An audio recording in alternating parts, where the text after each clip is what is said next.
Íbamos vestidas de negro, cunha roupiña buena, un vestido bonito, e un abrigo, xa era no inverno, un abrigo bueno, e despois si, comíase generalmente nas casas.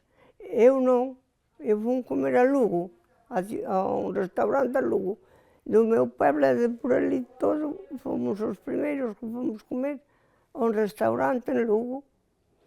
E despois comemos e dormimos na casa duns primos que vivían en Lugo, aquelas 2 noites. Dormimos ali a primeira noite, o día pasámoslo por Lugo, fixemos fotos e tal, e despois volvemos a dormir ali, e o día seguinte era o carnaval, e tiñamos que ir comer á casa de meus sogros. E xa nos viñemos, e fomos comer á casa de meus sogros, estivemos ali todo o día, e despois viñemos pa a miña casa a cenar e ali nos quedamos antes de marchar pa Francia. E así foi. Moi ben. E a xente toda vestida de negro se casaba ali, daquela.